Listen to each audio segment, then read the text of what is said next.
S, இப்போ நம்ம பார்க்க போகிறது CA CMA final இண்டிஏஎஸ் 116 lease.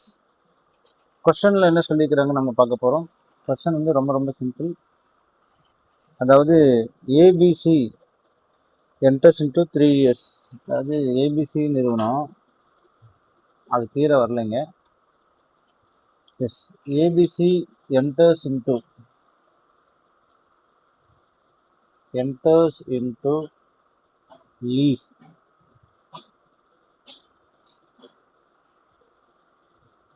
three years.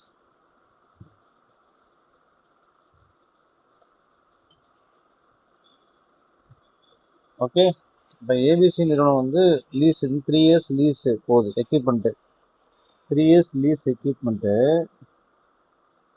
புரியுதுங்களா? அதுதான் ஃபாலோவிங் பேமெண்ட் கொடுக்குது. இந்த இதில் பேமெண்ட் ஃபர்ஸ்ட் இயரில் 20,000 ரூபா, செகண்ட் இயரில் 30,000 ரூபா, மூணாவது வருஷம் 50,000 ரூபா அப்படி தருது. For simplicity purpose there are no other elements to the lease payments like purchase options, lease incentives from the lessor or initial direct cost.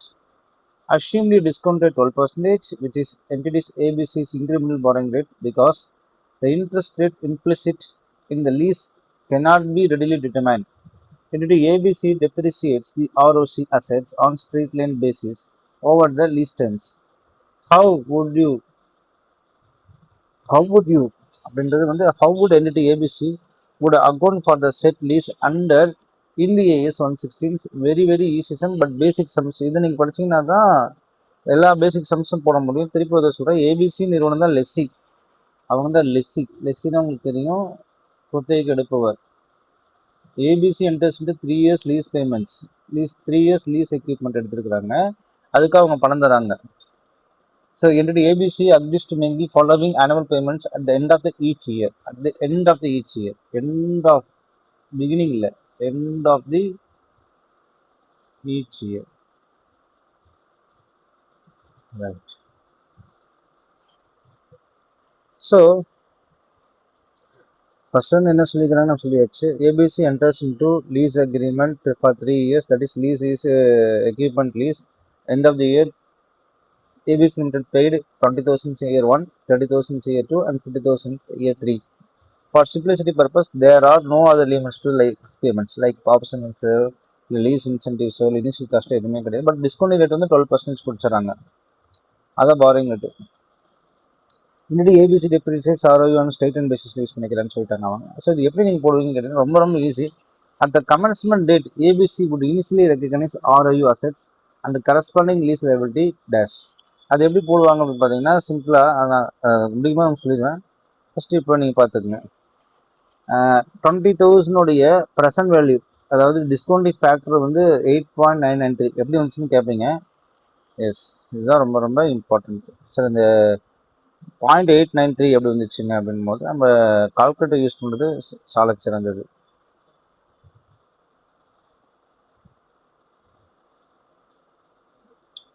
Sir 8.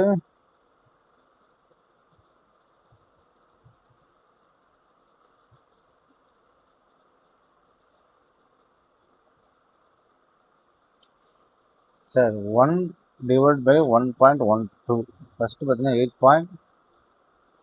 அதே ஈஸி கொடுத்துருக்குன்னா செகண்ட் இயர், ஈஸி கொடுத்துருக்குன்னா third year. So you will get a answers. So அப்போ 20,000 சரி 50,000 அப்படி போட்டுக்கோங்க. 50,000க்கு என்ன வந்துச்சுன்னு பார்த்தா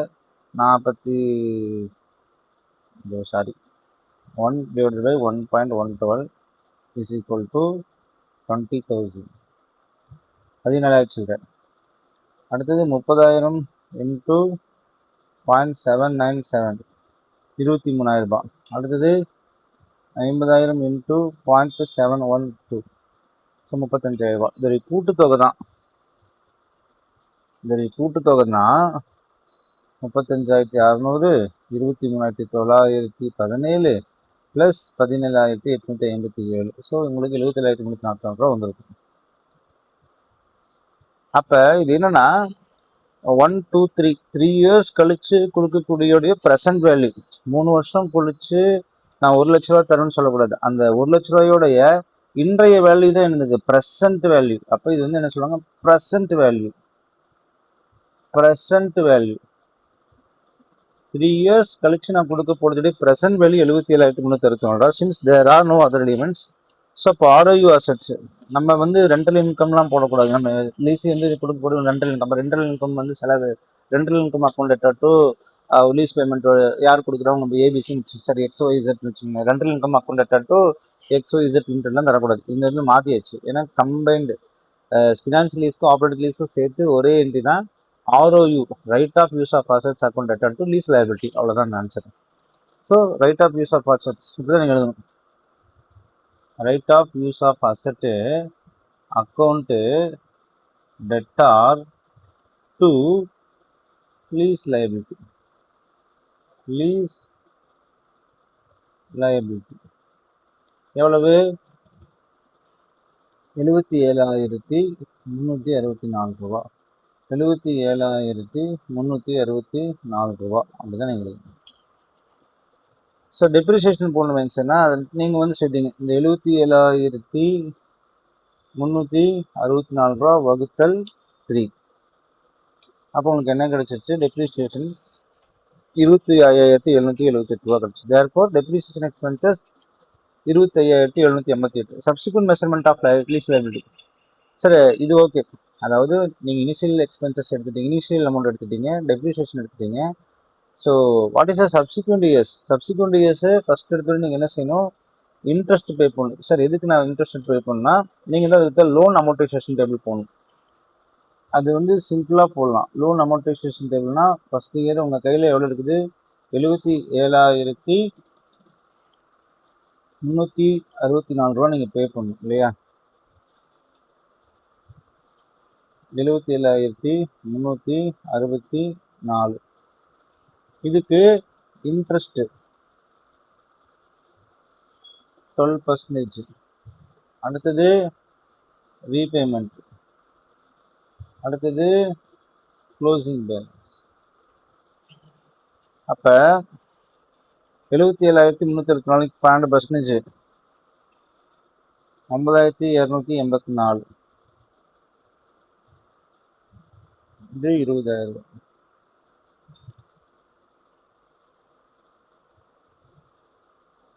இன்ட்டு 12%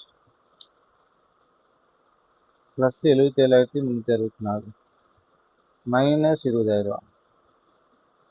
அப்போ 66,648. புரியுதுங்களா?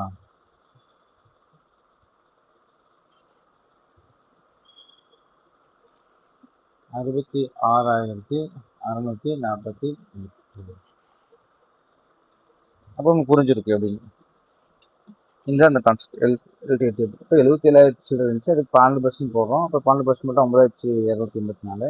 அப்போ நீங்கள் பேமெண்ட் கொடுத்துருப்பீங்க. அப்போ க்ளோசிங் பேலன்ஸ் 66,648. இதே தான் அந்த அடுத்தது செகண்ட் இயரில் 66,648 இருக்கும். அதுக்கு 12% போகிறோம், 7,998. நீங்கள் பேமெண்ட் கொடுத்துருப்பீங்க 30,000 ரூபா. ஸோ 44,000 இருக்கும். அது தேர்ட் இயரில் அதே தான் 44,694 வரும். அது 12% போகிறோம், 5,354 ரூபா. 50,000 கொடுத்துருப்பீங்க, அதோட நில் ஆயிடும். ஸோ இதுதான் அவங்க ஜேர்னல் என்ட்ரிஸில் போடுறாங்க. அந்த கமென்ஸ்மெண்ட் டேட் அன்னைக்கு ROU asset account debtor to lease liability. First year depreciation போடுறோம், depreciation account debtor to ROU asset account debtor credit. First year interest expenses வந்து interest expenses account debtor to lease liability. அடுத்தது payment கொடுக்குறீங்க, யாருக்கு கொடுக்குறீங்க? Lease liability. Lease liability account debtor to cash. So that's all. அப்போ complete accounting summary பார்த்தீங்கன்னா first lease payments நீங்கள் 20,000 30,000 கொடுக்குறீங்க, interest expenses இவ்வளோ தரீங்க, டெப்ரிசியேஷன் இவ்வளோ தரீங்க, டோட்டல் பீரியடிக் எக்ஸ்பென்சஸ் இவ்வளோ தான். ஆனால் ROUவோட க்ளோசிங் வந்து குறைஞ்சிட்டே வருது, லீஸ் லைபிலிட்டி குறைஞ்சிட்டே வருது. That's all. அப்போ எக்ஸாம் நீங்கள் வந்து கவனிக்க வேண்டியது, எக்ஸாம் ஷார்ட்கட்டில் வந்து ROU asset account debtor to டெப்ரிசியேஷனா இல்லை ROU அசட்டுக்கு டெப்ரிசியேஷன் நீங்கள் ப்ரிப்பேர் பண்ணுங்க. லீஸ் லைபிலிட்டி வந்து இன்ட்ரெஸ்ட் பேமெண்ட் இருக்குது. அப்போ OIP interest outstanding plus interest minus principal, that's all closing liability. So opening liability plus interest minus payment, opening liability plus interest minus payment, that is closing liabilities. So இதுக்கு உங்களுக்கு ஒரு 4-6 mark வரைக்கும் தரலாம். So அதனால் கணக்கில் வந்து basics நம்ம இதை தான் நம்ம போடுறோம் அப்படின்னு தெரிஞ்சுட்டிங்கனாவே போதும். ரொம்ப ரொம்ப ஈஸி. இந்த கணக்கு எக்ஸாமுக்கு வருமானு கேட்டிங்கன்னா எஸ், இது பேசிக் கணக்குனால நீங்கள் இதை எழுதி வச்சுக்கணும், மனப்பாடம் பண்ணி வச்சுக்கணும். எப்போ கேட்டாலும் ஆன்சர் பண்ண தயாராக இருக்கணும். Thank you students.